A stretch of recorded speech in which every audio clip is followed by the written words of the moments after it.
साहिब बंदगी। सदगुरु कबीर साहब की साखी है, तीन लोक टिड्डी भया, उड़ा जो मन के साथ, हरिजन हरि जाने बिना, परे काल के हाथ।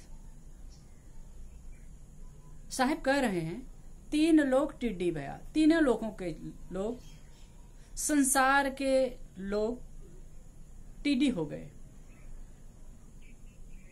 उड़ा जो मन के साथ, अब ये मन के साथ उड़ गए। हरिजन हरि जाने बिना, हरिजन भक्तजन हरि तत्व के रहस्य को जाने बिना काल के हाथ में पड़ गए। टिड्डी के बारे में आप लोगों ने सुना होगा, भले ही ना देखे हों। अभी कुछ दिन पहले पाकिस्तान की तरफ से पंजाब और राजस्थान की ओर टिड्डी का दल आया था, तो यहाँ के भी किसान लोग, यहाँ के लोग परेशान हो रहे थे। वो लाखों और करोड़ों की संख्या में टिड्डी चलते हैं और जहां कहीं भी फसल में बैठे तो साफ कर देते हैं, पूरा चट कर जाते हैं फसल को। शाम को अगर आए बैठे, सवेरे तक के वो फसल को एकदम साफ कर देते हैं, कुछ नहीं रह जाता है, चूस डालते हैं। लेकिन दूसरी बात क्या है कि वो हवा के बहाव के साथ में बहते हैं और जहां तहां पत्थर, पहाड़ों और पेड़ों में टकरा करके नष्ट भी हो जाते हैं। उनका जीवन ज्यादा समय का नहीं रहता है। वो कहां हवा के बहाव में बहेंगे, कहां टकराएंगे और मर जाएंगे, उसका कोई ठिकाना नहीं रहता। ठीक ऐसे ही संसार के लोग मान लो टिड्डी हो गए और मन के हवा के साथ में, मन के साथ में बहते हैं और बहते हुए कहां जहां तहां फटकते हैं और अपने सुख शांति को खो देते हैं। तीन लोग से संबंध, तीन लोग की बात करें, तीन लोग से तात्पर्य रजोगुणी, सतोगुणी और तमोगुणी, एक त्रिगुणी जीव, या फिर हम सहज रूप से कहें तो पूरे संसार के लोग, संसार के सारे लोग मन के बहाव में बहते हैं, मन की इच्छाओं, कामनाओं, वासनाओं में और कल्पनाओं में बह करके अपने आप को खो देते हैं।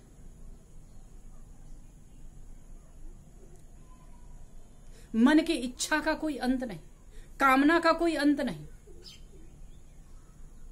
आदमी सबसे ज्यादा रहता है तो किसके साथ रहता है? अपने आप के साथ, अपने मन के साथ रहता है, कोई दूसरे के साथ नहीं रहता। कोई पति के साथ, कोई पत्नी के साथ, कोई पुत्र के साथ, कोई मित्र के साथ उतना अधिक नहीं रहता है। वो तो कुछ क्षण के लिए उसके साथ में रहता है। अधिकतम समय मनुष्य अपने आप के साथ बिताता है, अपने मन के साथ बिताता है।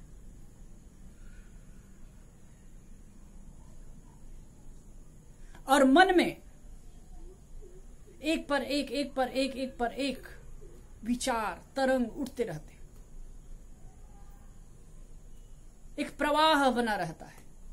कभी हम कल्पनाओं में बहते हैं, कभी हम वासनाओं में बहते हैं, कभी हम कामनाओं में बहते हैं, कभी हम सुचिंतन में बहते हैं, कभी हम कुचिंतन में बहते हैं, कभी हम ज्ञान की बातों में तो बहते हैं, तो कभी अज्ञान की बातों में ही भी बह जाते हैं। कभी सही चीजों को हम सोचते हैं, विचारते हैं, और कभी अंधविश्वास और नाना प्रकार के आडंबर की बातों में बह जाते हैं।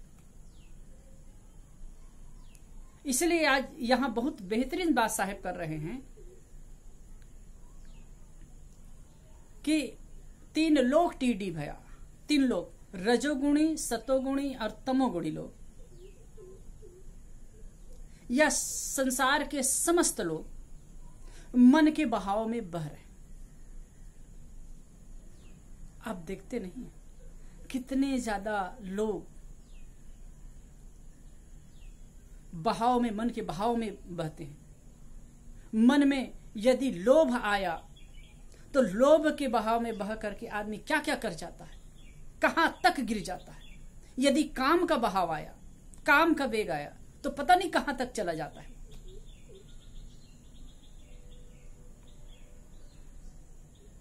ऐसे ही जो भी विकार उठते हैं, जो कामनाएं उठते हैं, जो वासनाएं उठती हैं, जो कल्पनाएं उठती हैं, उसमें आदमी बहता जाता है, बहता जाता है, बहता जाता है, और उसकी स्थिति बड़ी दयनीय हो जाती है। एक डॉक्टर थे, पति पत्नी दोनों डॉक्टर थे। एक अच्छा सा क्लिनिक बना लिए, दोनों ने लव मैरिज किया था, बड़ा अच्छा से चलता था। लेकिन आजकल डॉक्टरों की प्रवृत्ति आप देखते हैं कैसी करते हैं।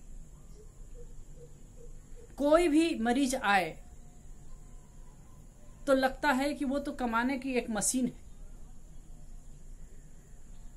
जिस किसी प्रकार उनसे जितना अधिक धन निकल सके, यही कुछ देखते हैं।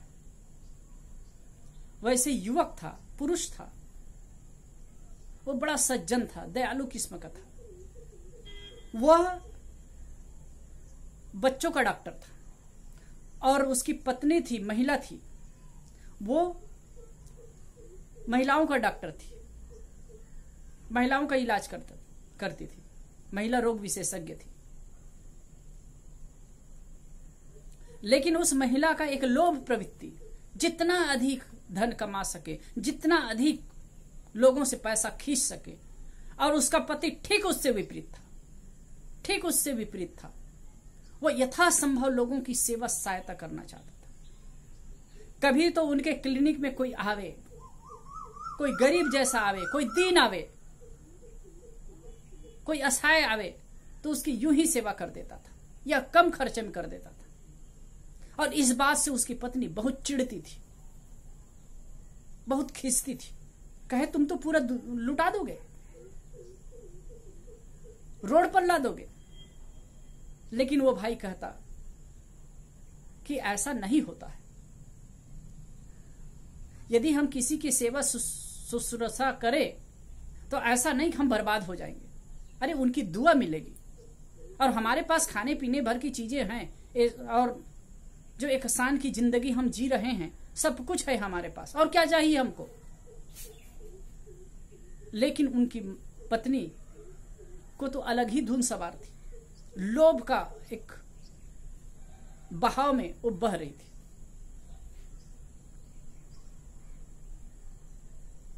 एक समय ऐसा आया कि एक बहन आई उनके पास में, और उनका 4-5 वर्ष हो गया था, विवाह हुए, बच्चा नहीं हो रहा था, तो उस बात को लेकर के आई थी। तो उन्होंने देखा, उस महिला डॉक्टर ने देखा और कहा कि ये तो आपके मतलब गर्भाशय में कचरा है, उसको साफ करना पड़ेगा, ऐसा वैसा जो भी बताया, और कई प्रकार से मतलब तपास चेक करने के लिए उनको लिख दिया। वो सब कराए, उसके बाद कहे कि वो तो थोड़ा ऑपरेशन करना पड़ेगा, साफ करना पड़ेगा, उसके बाद सब ठीक हो जाएगा। और ऐसे किए। ऐसे में उनकी थोड़ी मतलब एक असावधानी, लापरवाही की वजह से उस महिला के गर्भाशय का कुछ नस कट गया। उसको तो उस समय पता नहीं चला। ये उन्होंने अपना काम कर दिया, कहे कि ठीक है 1-1.5 महीना 2 महीना बेड रेस्ट करो, और उसके बाद फिर सब ठीक हो जाएगा और तुम्हारा फिर गर्भ ठहर जाएगा। और इस बात को लेकर के वो भी आश्वस्त हो गई। लेकिन जब 1.5-2 महीना के बाद में वो फिर से वो एक जगह जा करके सोनोग्राफी वगैरह कराई, टेस्ट कराई, तो पता चला कि उसका जो गर्भाशय का कोई खास नस है वो कट गया है, और वो कभी भी मां नहीं बन सकती। इस बात को लेकर वो इतनी दुखी हुई, इतना परेशान होगी कि मेरा तो जीवन ही बर्बाद हो गया। अब गृहस्थ परंपरा में, गृहस्थ जीवन में आदमी शादी विवाह करता है क्यों? मुख्य उद्देश्य होता है कि संतान की प्राप्ति, हमारी परंपरा चले, अपने बीच में कोई आए, यही धारणा होती है। और अगर किसी का ना हो तो उसको न तो समाज न परिवार कोई स्वीकार नहीं करता। हालांकि एक व्यामोह है, लेकिन भाई समाज की तो अपनी दशा अलग है, गृहस्थ जीवन की अपनी एक परंपरा है, अपना एक वसूल है। बहुत खिन्न हुई, बहुत दुखी हुई। आखिर वो डॉक्टर के पास में, वो महिला डॉक्टर के पास में आती है, अपनी बात करती, तो वो इधर उधर गोल गोल की बात कर देती है और कहे कि आज आना कल आना, वो ठप ठीक हो जाएगा, ऐसा कुछ नहीं हुआ है, मैं सब ठीक कर दूंगी, ऐसा करके उनको 2-4 बार बुलाने लगी। अंततः अब उनको पता चल गया कि मेरा यहाँ कुछ हो नहीं सकता। वो बहुत दुखी थी। फिर एक बार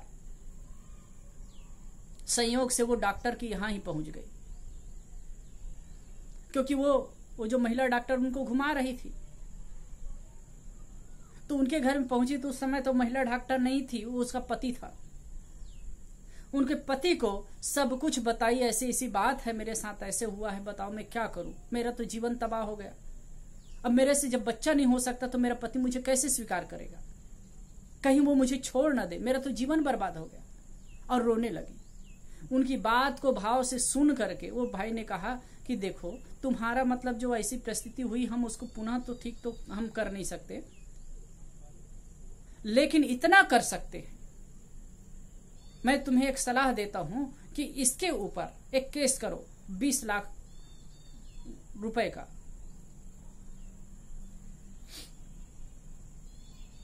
मुआवजा राशि मांगने के लिए, जो कि तुम्हारे जीवन को खराब किए ना, तो वो पैसा तुम मांगो। और उनको जो जिस प्रकार से बताया उस प्रकार से उस महिला ने कोर्ट किया। अब वहां से आर्डर आए कि भाई आप मतलब केस हुआ और क्या 20 लाख देना पड़ेगा। अब जब उस महिला डॉक्टर को पता चला कि ये तो मेरे पति ने उसे सिखाया है, तो इतना झल्लाई, इतना गुस्सा में आई और कहे कि तुम जानते नहीं हो, ये क्लिनिक भी मेरे नाम से है, घर भी मेरे नाम से है, अगर कहीं मैं तुम्हें अभी तलाक दे दूं तो रोड पर आ जाओगे, क्या समझते हो अपने आप? मेरे पति होकर के मेरे साथ दुश्मन जैसा व्यवहार कर रहे हो। तो उस भाई ने कहा, उस डॉक्टर ने, उसके पति ने कहा कि देखो, मैं मानवता के नाते तुम्हें कहा, मानवता के नाते उसको समझाया, और मानवता के नाते मैं तुम्हें भी कह रहा हूं कि तुम उस महिला को 20 लाख रुपया दो। क्या होता है, 2-4 महीना के हमारी कमाई चली जाएगी, लेकिन कम से कम उनको एक संतोष हो जाएगा, उनको जीवन का सहारा हो जाएगा। उनके जीवन को बर्बाद किए उसकी भरपाई तो हम नहीं कर सकते, लेकिन इतना तो हो सकता है उसको कुछ संतोष हो जाए।